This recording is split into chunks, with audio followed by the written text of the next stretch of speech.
Commission সংবিধান থেকে বাদ দিয়ে দেওয়া হয়। ঐকমত্য কমিশনে রাজনৈতিক দলগুলো তত্ত্বাবধায়ক সরকারকে ফিরিয়ে নিয়ে আসার ব্যাপারে আমরা সকলেই একমত। সেই তত্ত্বাবধায়ক সরকার কিভাবে গঠিত হবে সে জায়গাটাতে মোটা থেকে একটা একমাত্র জায়গা হলো যে পূর্বে ত্রয়োদশ সংশোধনীতে যেভাবে বাধ্যতামূলকভাবে সাবেক বিচারপতিদেরকে তত্ত্বাবধায়ক সরকারের প্রধান উপদেষ্টা করার বিধান করা হয়েছিল, সেই জায়গাটা আমরা রাখার পক্ষপাতী নই। আমরা মনে করি যে এটা রাজনৈতিক সিদ্ধান্ত, এটা রাজনীতিবিদদের হাত ধরেই সিদ্ধান্তটা গ্রহণ করা প্রয়োজন এবং ত্রয়োদশ সংশোধনীর যে লুফলসগুলো রয়েছে, দুর্বলতার জায়গাগুলো রয়েছে, বিশেষত বাধ্যতামূলকভাবে সাবেক প্রধান বিচারপতি বা অন্য বিচারপতিদেরকে প্রধান উপদেষ্টা করার যে বিধান, তার ব্যতিক্রম একটা বিধান আমাদের যুক্ত করা প্রয়োজন। RICL TMX, যুগের পর যুগ স্থাপনা থাকে মজবুত এবং সে জায়গা থেকেই প্রাথমিকভাবে 5 সদস্যের একটা বাছাই কমিটির কথা বলা হয়েছে। প্রধানমন্ত্রী, বিরোধী দলীয় নেতা, স্পিকার, ডেপুটি স্পিকার এবং তৃতীয় যে দলটি থাকবে সংসদে তাদের একজন প্রতিনিধি।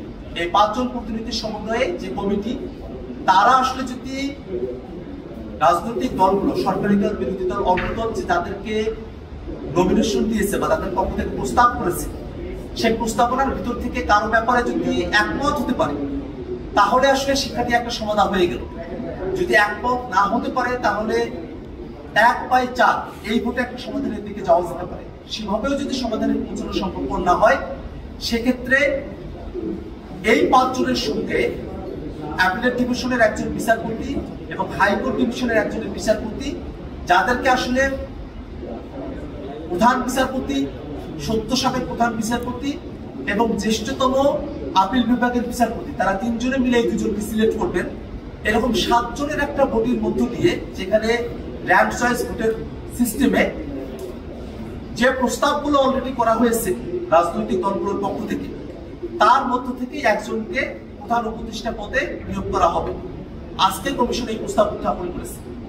আমরা মোটা দাগে মনে করি যে সরাসরি ত্রয়োদশ সংশোধনীতে যাবার যে প্রস্তাব, তার থেকে বরং যে বাছাই কমিটি গঠন করা হয়েছে, প্রধানমন্ত্রী, বিরোধী দলীয় নেতা, স্পিকার, ডেপুটি স্পিকার এবং তৃতীয় দলগুলোর একজন প্রতিনিধি, সাথে বিচার বিভাগের 2 জন প্রতিনিধি, যে বিচার বিভাগের 2 জন প্রতিনিধি তারা নতুন করে কোনো নাম প্রস্তাব করতে পারবেন না, তারা শুধুমাত্র ভোটে অংশগ্রহণ করতে পারবেন।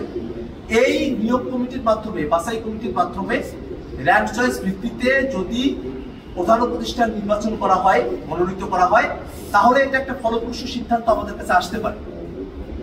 আজকে যখন আমরা এই বিষয় নিয়ে কথা বলেছি, বিএনপির তরফ থেকে বলা হয়েছে ঠিক যে বাছাই কমিটি তারা যদি একমতে সিদ্ধান্ত গ্রহণ করতে না পারে, তারপরে সরাসরি ত্রয়োদশ সংশোধনীতে যাওয়ার যে আলাপ, তার মাঝখানের যে একটা পন্থা, সেটা খুঁজে বের করার জন্য পরবর্তীতে যারা সংসদে আসলেন বা পরবর্তীতে যারা নির্বাচিত হয়ে আসলেন, তারা যেন এই বিষয়টি ঠিক করতে পারেন, তেমন একটা প্রস্তাব এখানে করা হয়েছে। কিন্তু আমাদের কাছে মোটা দাগে মনে হয় যে তত্ত্বাবধায়ক সরকারের ইস্যুটা আমাদের জাতির জন্য এতটা গুরুত্বপূর্ণ যে সেটাকে পুরোপুরিভাবে সমাধান না করে তার কোনো একটু অংশকে আমরা যদি পরবর্তীগুলো সবার জন্য তুলে রাখি, তাহলে এটা বড় ধরনের বিতর্কের জায়গা এবং মোটা দাগে এটা অসমাধানের একটা পরিস্থিতি তৈরি হয়ে রাখতে পারে।